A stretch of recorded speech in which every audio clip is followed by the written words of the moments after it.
The hot sun beats down on the Isle of Zonari, the circular island that once hosted the largest body of fresh water in the world, now a dry bowl, with great dunes of sand around the outside and the cracked earth of the dried lake bed on the inside.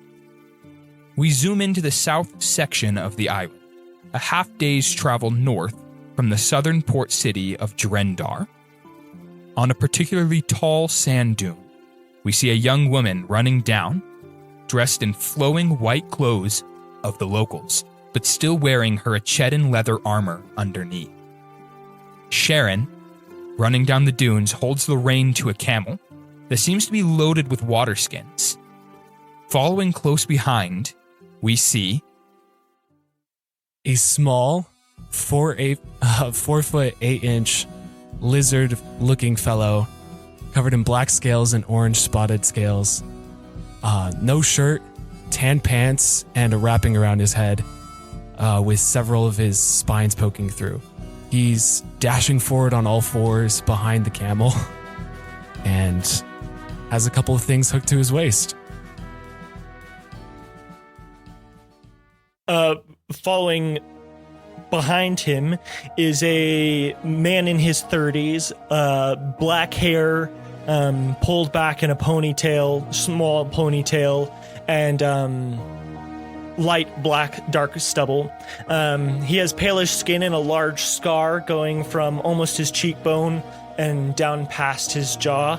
He has a kind of like a petticoat overcoat kind of thing going on, that is over a breastplate, and different leather pants with different smaller pouches and straps, some with like a dagger, and on his hip there's a rapier that's the sheath and the handle are kind of all wrapped up together. Well, I guess, well, no, it is in his hip because he's running right now. And yeah, he's following behind. And then behind them, you see a red tiefling woman running down the street, running after them as frantically as she can. She's got long black, like wavy hair and horns, just small ones that stick up out from the top of her head and curl back. Her attire, she's wearing studded leather armor, but somehow she's making it look elegant. The bottom piece looks like some kind of skirt or battle dress, I guess. And around her neck, you see a platinum little drake curled and looking back at whatever's behind them. As these four persons crest the dune and begin running down, there is a burst of sand as a giant scorpion jumps through the top of the hill and looks hungrily down at its running prey. Roll initiative, everybody. Woo woo! Hey First guys, roll. we're back! Woo! First roll of season 2. We're starting with combat for season 2. I got a 14. Dirty 20. Okay, I got a 12. All right, with a dirty 20 from Gordon's character. Gordon's going first, followed by Dean, followed by David, followed by Sharon, followed by the Scorpion. I'm going to, as the sand kind of like pitters down around me, Ishaad is going to whip around and stand on his hind legs and quick draw and try and shoot it. All right. With his pepper box. That's a 17. A 17 hits. Sweet. Go ahead and roll that damage. And I add my dex to this as well. Yes. That's 13 damage. Ooh. All right. Ishaad, you whip around, you pull out your pepper box and do a quick shot from the hip with a revolver-looking like gun, but it looks a little different. I'll have you describe that shortly. But you fire, and it hits the giant scorpion right on one of the carapaces of its back, and the carapace kind of shatters as a hole is now drilled right through it. Next up. So Oh, never mind. Oh, Go ahead. no. Yeah, actually, yeah. Let's have you describe what your pepper box looks like right now, because it's very unique. So as he whips around, he pulls out from the holster this long rectangle looking thing with a small little handle that's kind of like almost vertical along with it as well. And continues to shoot, has like this little loop hiding the trigger, and then doesn't really have like any visible like round thing that you would see as the revolving dial for the bullets.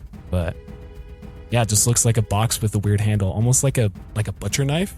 Almost like Reaper's guns from Overwatch. Ooh, yeah. Except instead without the floating shooting pieces. Yeah, instead of shooting out like shotguns, it shoots out a single bullet. And are you going to tell us what it's made of? It's made of different bones, vines, anything and everything that I could probably find in the desert. I've made this from the harvesting stuff that I have as for my character. All right. Next is Dean. So, Sable, the red tiefling, sees that Ishaad is turning around to kind of fight it, and so she will also turn around and draw her longbow and take a shot. That is a 14. A 14 is unfortunately a miss. Dang it. So I think that's it. no bonus action? Yeah. I'll tell Freya to bite it, I guess. All right, Freya jumps off of Sable's shoulders and scampers up the sand dune before biting at this giant scorpion. 18. That is a hit. So Freya goes in for the bite, and as she's running up, she bares her fangs, which have been growing a little bit bigger recently. And not that anyone is close enough to really see this, but I kind of wrapped around her fangs, you can see a green etching of vines. And right before she bites, they start to glow. And this is the blessing that Acheta gave her. And so basically, mechanically, she does a D8 instead of a D6 for her bites now. Her bite also counts as magic for overcoming resistance as well. So that's cool. So she does 4 damage. Right. David, you're up. Okay, so the captain turns around. So you guys would know he's Captain Thanmors, and he keeps running. So you guys like stop and turn around, and he keeps running. And then he runs his additional like 30 feet, and then he stops and he like spins around and like takes a knee, pulls out the rapier, and he says, "Oh, I guess we're doing this." And he doesn't pull the rapier out of the sheath. He just lifts up the rapier in the sheath, and as he holds it, kind of like you'd be holding a rifle, from the sheath. At first, it looks like there are these. They're still black, just like the sheath is black. But it looks like vines start to spiral around the sheath and go out and start to extend past the sheath. And the vines have thorns on them. And as it goes past the sheath, from the sheath, it looks like almost flower petals, kind of like how roses are stacked on each other, starts to also like think Transformers, how like the cube like on itself, the flower petals kind of and it goes out past where the sheath is. And so all of a sudden he's holding this long thing, and it almost gathers at the front of it into like a bulb almost. It almost kind of looking like a pine cone because these petals are like all folding and intricate over each other. And he holds it and he aims. He's now decently far away, and he aims at the scorpion.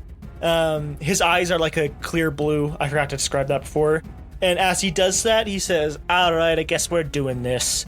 And he fires, and you see going through like underneath the petals from where the rapier is up the sheath.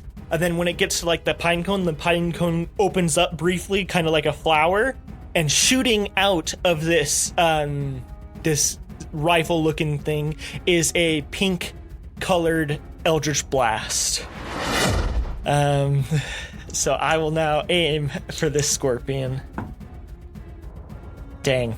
That's a 2. So it looks awesome, but it flies right on past. It looks awesome, but it hits the sand right next to him, and a poof of sand launches up into the air. And the scorpion, actually, he doesn't even pay attention to that. He still pays attention to the guy that shot a hole through his carapace. But it's not the scorpion's turn quite yet. Next is Sharon's turn. Sharon huffs and goes, "Ugh, you guys are all useless." She turns and pulls out her bow, and she shoots a quick arrow at him. And she gets a dirty 18. It is max damage for a 12. But as she shoots this arrow, you see a wrapping of vines. Kind of, not vines. Everyone's doing vines, and now I'm going to change it. It's a wrapping of green light. Just kind of shimmers, almost like a mini aurora borealis, kind of right around the tip of the arrow as it launches, and it leaves almost like a streak in the air. And it does a little bit extra damage, and this is her blessing from Echetta. And so that does a total of 16 damage. All right, and next up is the scorpion. So the scorpion charges forward, and it gets 3 attacks.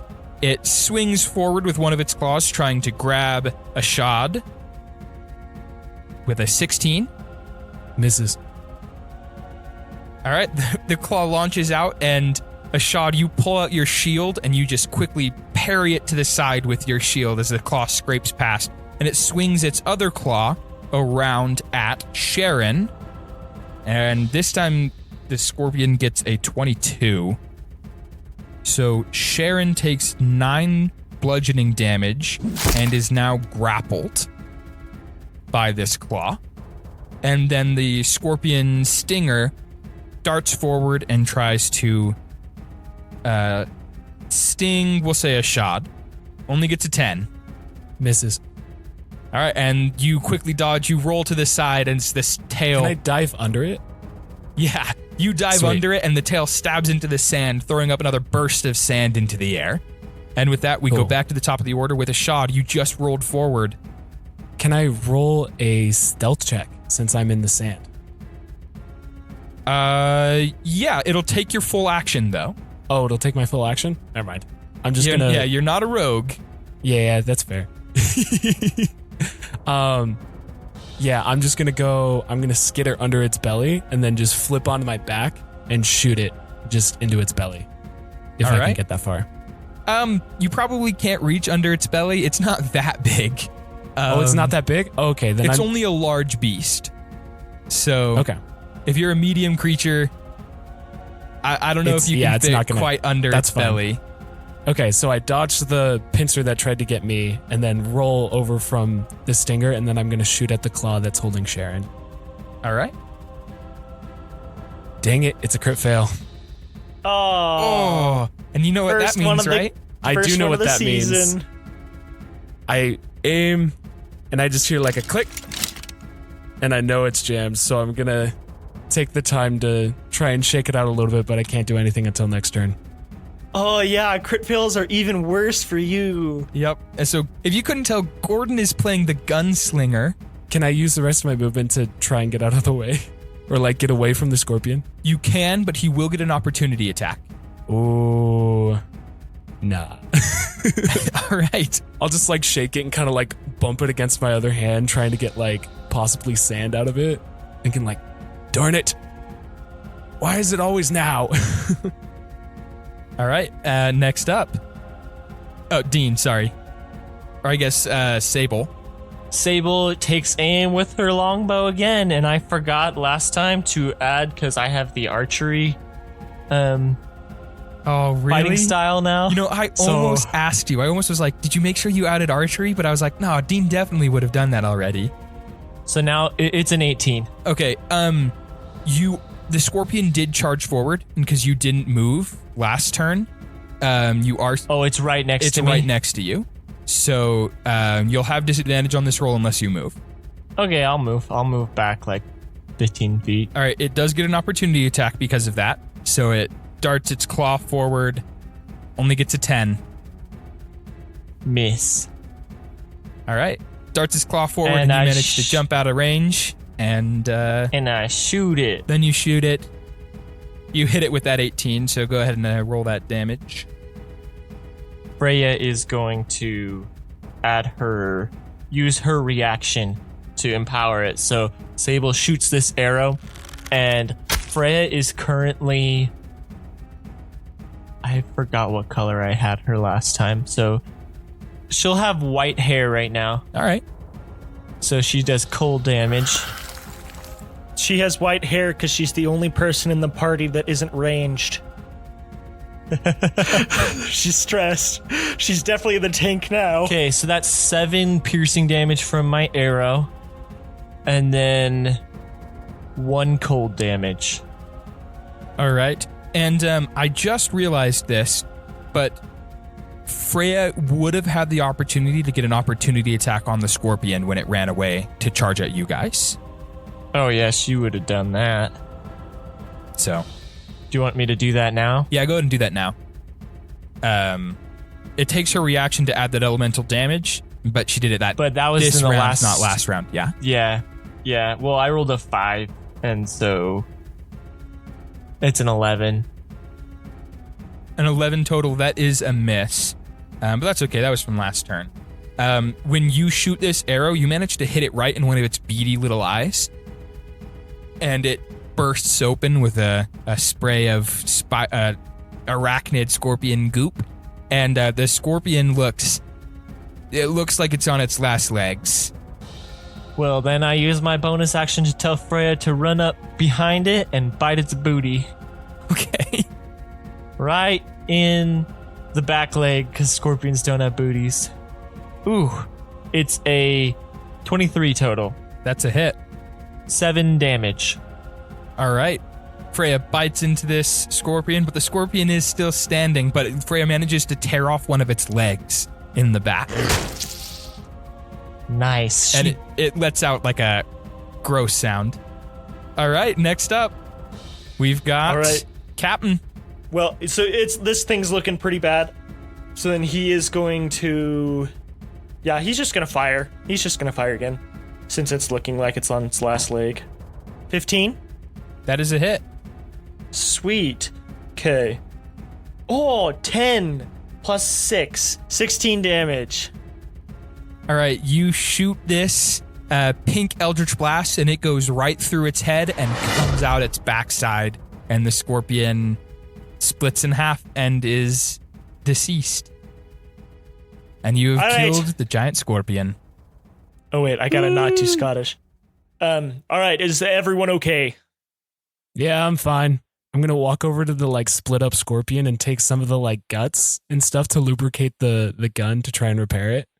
All right, go ahead and roll me a tinker check to repair it. Is that just a straight D20?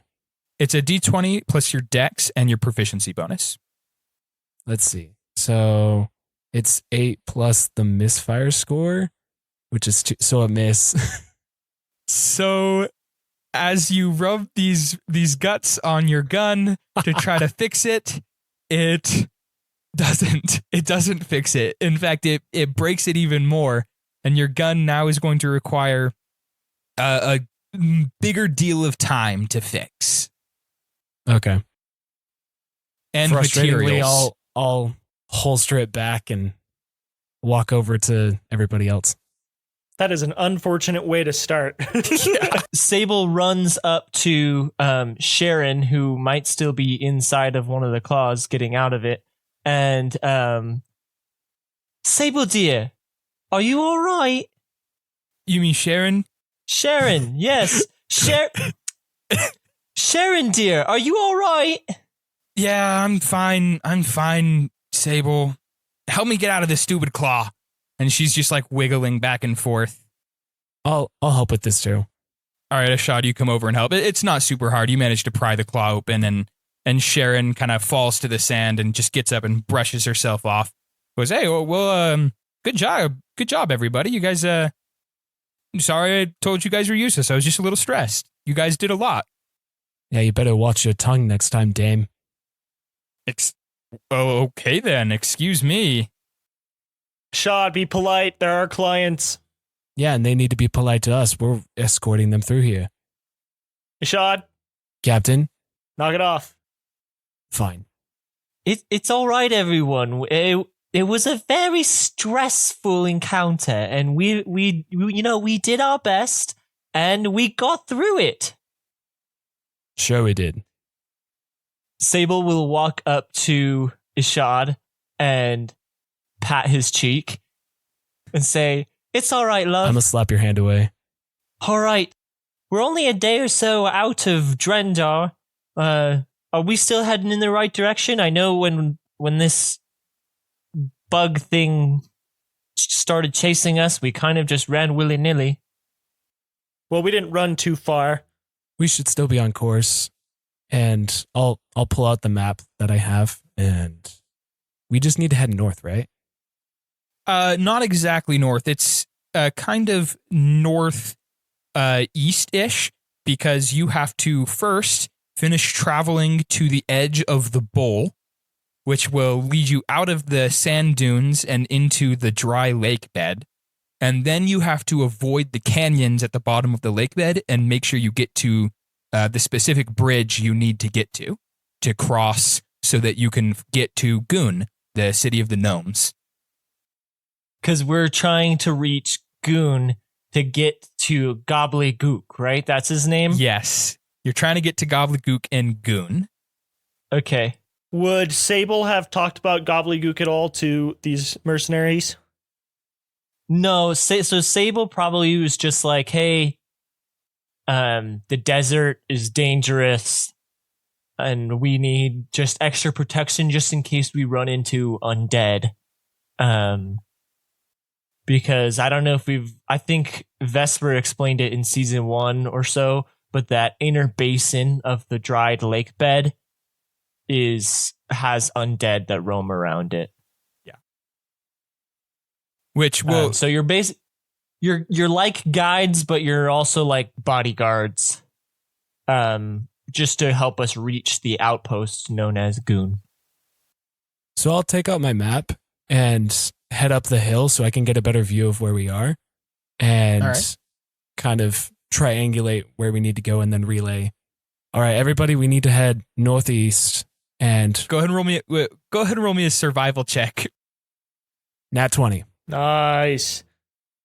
All right, well, with a nat 20, you know exactly where you are and you know exactly where you need to go. Cool. Okay. So I relay that to the rest of the group. Awesome. So we're heading northeast, you said? Yes, we're heading northeast, and then we'll reach the basin in a couple of days. How long will it take us? About one more day. It'll be one more day before we reach the basin. How many hours do you think we have till dark? Till dark?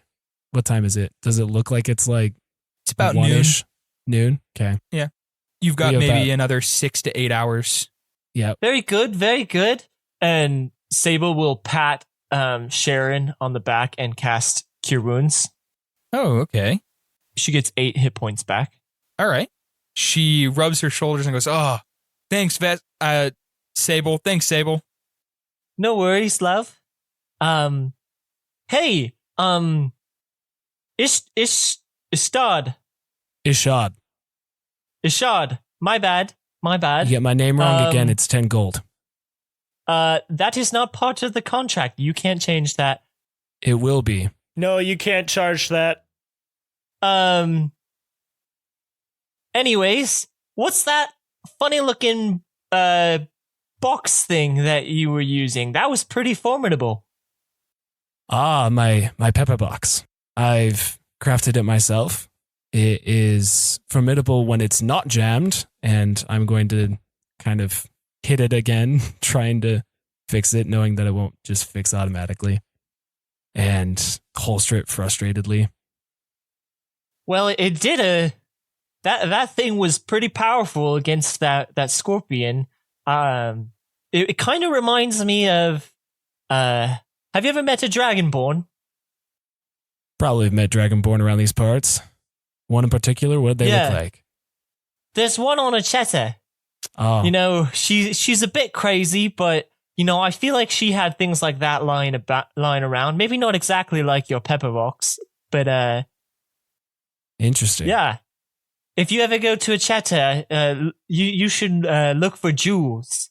She's in Stemdale. She's in Stemdale. All right. Yeah. I bet you two would get along great. I might take you up on that. Thank you. Yeah. And it was Sable? Yeah. It's name's Sable. You should know that. I hired you. Well, yeah, but just wanted to make sure that we're getting our names right. Yeah. Sable. All right. It's like table, but with an S.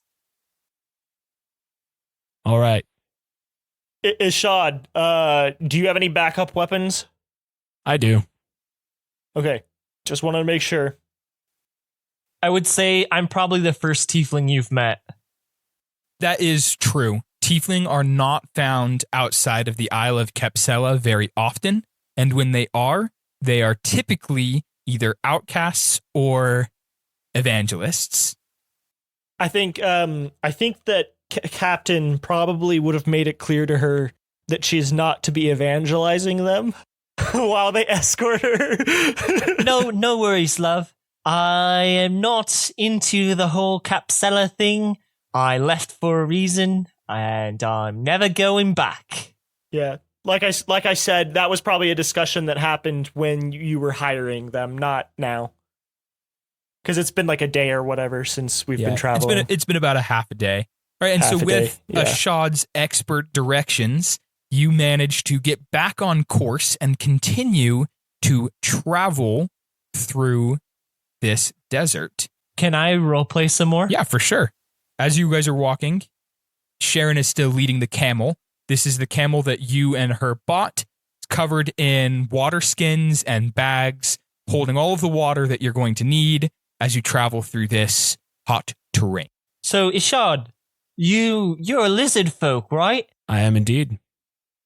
You know, I've met a few of you, but I've never seen one traveling, you know, not with the rest of them. Well, kind of like you. I don't want to be with a large group of idiots.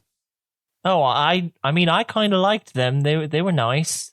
They're nice enough, and they helped us out when my former group and I, when we traveled through the desert, they would always help us find the water.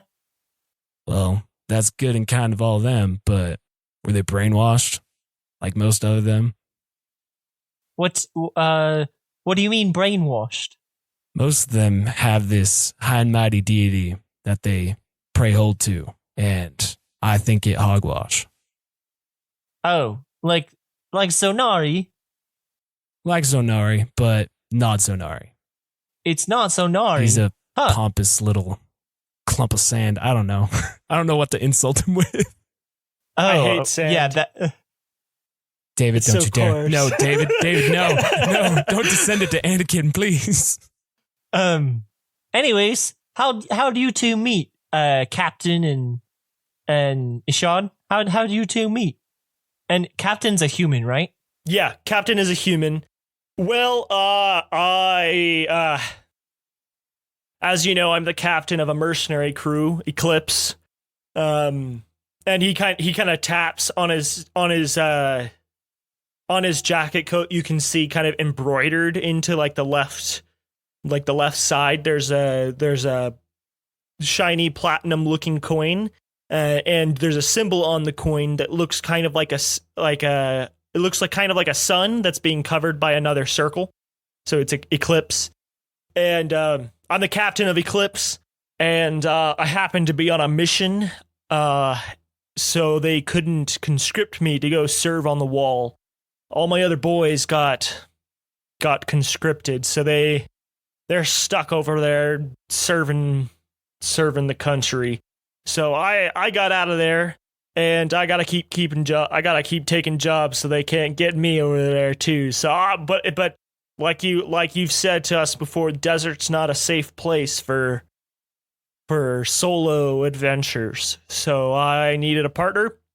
Found young Ishaad here, and he's a temporary member of Eclipse right now. Cool. So the other girl, what's she avoiding? Sharon just turns and looks at you and goes, the other girl has a name, and Yeah? that would be Sharon.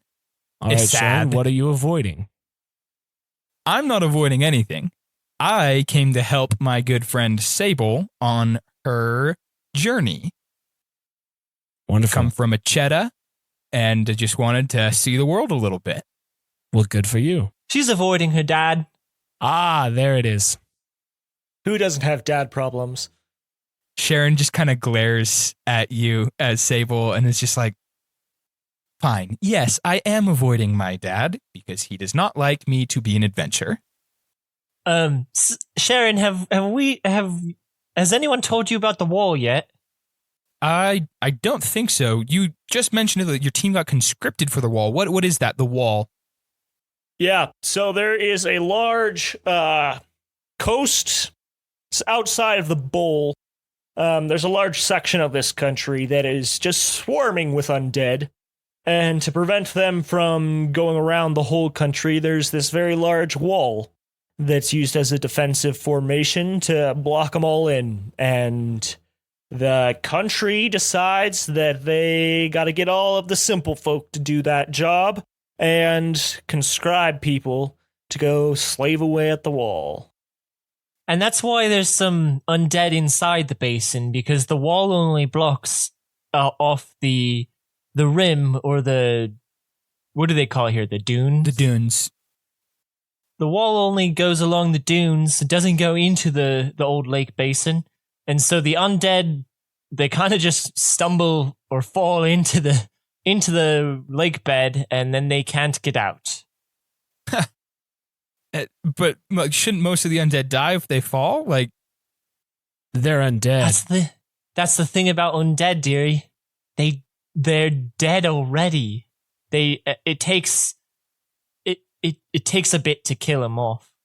They're just a bunch of dry husks. interesting. No life in there to lose in the first place. Do you think we're going to run into any of them? Probably. We might, yeah. I mean, last time I was here, we'd run into the odd few. But I told you, I thought I told you about my group, the Ravens. Yeah, you did. We ran into a larger horde that was, say, about 20 or 30 or so. Kind of hard to remember since I was running for my life. Have I heard of the Ravens? Well, roll a history check, actually. 14? You've heard of them, but only vaguely. They were a smaller time adventure group, nowhere near as big as your mercenary group, just had around 5 or 6 members, and they were mainly just here to get to the tower. And maybe escort people through the desert every once in a while. Oh, I've heard of the Ravens. Small group, heading towards the tower, last I heard, but that was years ago. Yeah, we never made it there. Well, we were there before, but our last trip we ran into that horde I previously mentioned, and well, I'm the only one that made it out.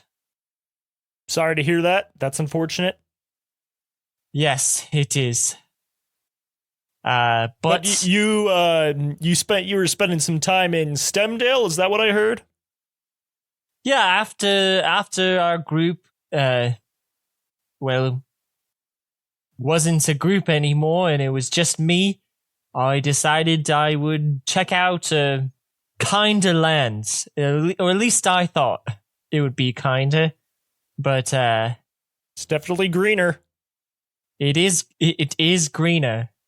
But, you know, I decided I would like to head back towards Goon, kind of maybe meet a friend there, see how they're doing.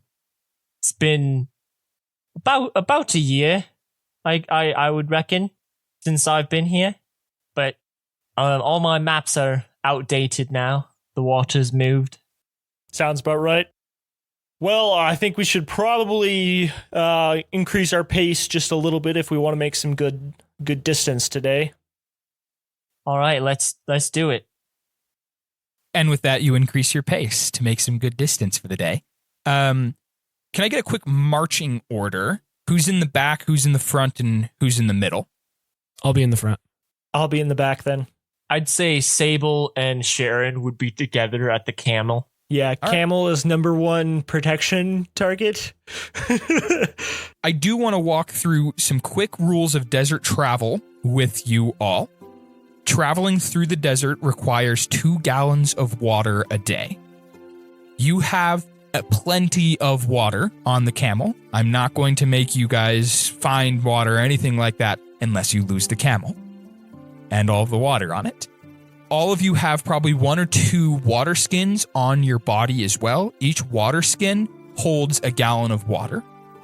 So if you have 2 water skins, that's enough for 1 day. If you do not drink 2 gallons of water in a day, you have to roll Constitution saving throws or take levels of exhaustion as you travel through this extreme heat. At least everybody except for Ishaad, because as he is a desert lizard folk, he is immune to high temperature. Just wanted to walk through that real quick. As long as you have water, there will be no need for you to worry too much. Would me and Gordon have had a camel or anything like that for supplies? Probably not. If the camel was with your mercenary group when you were on the job, it would have been taken to the wall as well. It's been a few months though. That's true. It's been about 6 months. So if you had bought another camel, we can say you have another camel as well. Cool. Yeah, I was just wondering because I was like, me and Ishaad definitely would have had something because we have to travel too. So, all right. So you have 2 camels that you're leading in the middle. That's fine. It just increases my targets from 1 to 2. That's fine. Our camel's name is Frank.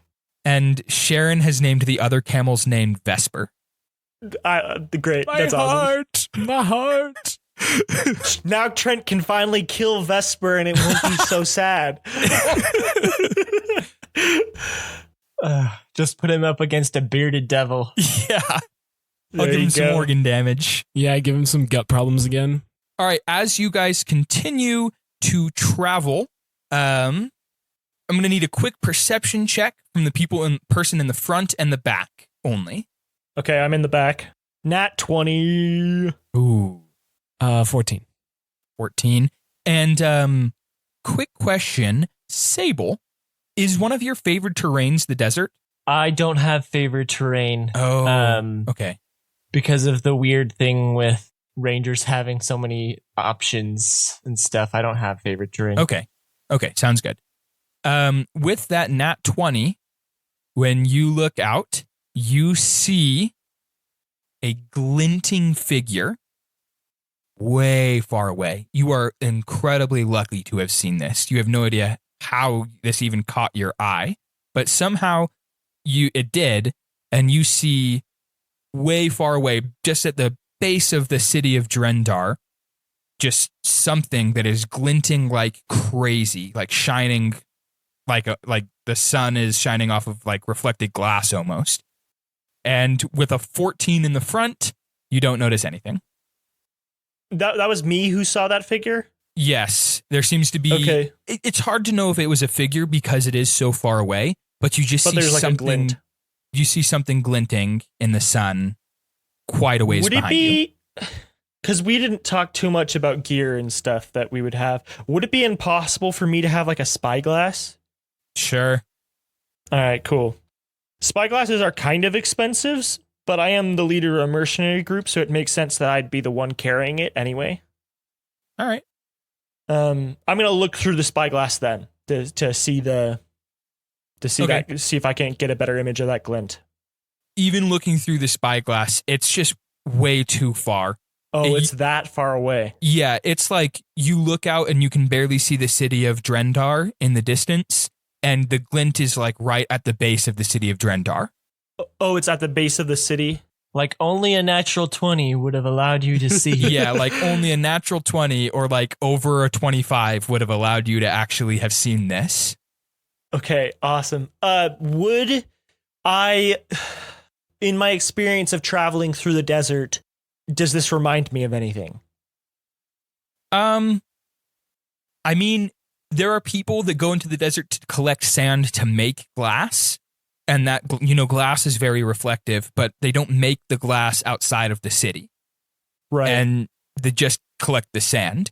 So the only thing that can possibly go through your mind is some newbie adventurer that walks out with like super heavy plate mail or shiny, shiny, shiny armor, which any experienced adventurer would know you can't really walk around the desert with that stuff on. Yeah. All right, group. I happened to spot just that way, and I point in the direction of it. It's very far from here, but there was a glint, sun shining off of something, probably either glass or metal. That either means that there's a person out there wearing something metal or glass. There's a carriage maybe carrying such things, but it's not natural, which means there's definitely something out there over there. It's in the direction of the city. Is it something we want to avoid or something we want to confront face on and try to get it over with? That's the city we came from, right? We would be backtracking if we went to go get that. Oh, it's towards the city behind us. Yeah, we Yes. came Not from in the Drendar. direction. Okay. It could just be someone coming out of the city, behind us. Maybe they're heading towards the tower, or I don't know. I say we keep an eye out, and yeah, we don't need to overly concern ourselves for it. All right. Sounds good. I'll keep an eye on it. All right. And with that, you finish traveling for the day. You set up camp. Do you make a fire? How prevalent are like bandits in these wastelands? Fairly prevalent. I would say actually all three of you, everyone but Sharon, actually has experience with the desert. So all of you know that whenever a fire is made at night, it attracts basically all of the night creatures. And while the night in the desert, it gets quite cold, almost all of the creatures come out at night. So that's why it's not as safe to travel. Then I would say probably no fire. We're All too right. close to the city. We're more apt to run into bandits since it's close to the city. All right, so no fire. And do you have a watch? And if so, which order? I'll watch first. I can take second watch if you want. Then Sable. All right, and Sharon will finish up the night. With a quick perception check from each of you, and then we'll wrap up this first episode. 2. 16. Also 16. All right. And Sharon got only a 5. So with those 2 16s, you both notice that the night sky seems to be a little bit brighter than normal. And as you look around to try to figure something out, Sable, you, who have been paying a lot of attention to the stars recently, notice that there seems to be an extremely bright star that you don't ever really remember seeing before. Huh. I wonder where Blank's at right now. And as you all wake up to continue traveling, that is where we're going to end this first episode of Season 2 of Channel Divinity. Thank you, everyone, so much for coming back and listening to us again for Season 2. It makes us so happy. I hope you like the new terrain and the new players, or new cast, or new characters. If you liked what we're doing, you can go find us on Instagram or Facebook or Twitter/X, whichever you prefer to call it. You can also join our Discord. We've got a link to that in the description. And if you check us out on social media, I do believe in the future we are going to be releasing little teasers of the future episodes on those. So make sure you go find us there so you can maybe get a little teaser on what's coming up next. I don't know when we're going to be starting that, but it should be at some point in the future. Quick little news thing. If you're in the Utah area, Salt Lake area, there's an event called Fan X happening close to the end of September. Me, Dean, and David are all going to be DMing there. And also, you know what would make us the most happy of all?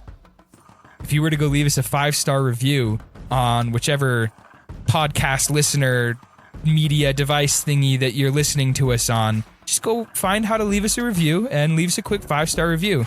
thank you so much for listening. Going around the table, I've had with me today. I'm David, and I play Captain Thanmors. Dean, and I play Sable. I'm Gordon, and I play Ishaad. And we will see you all next week. Keep tuning in.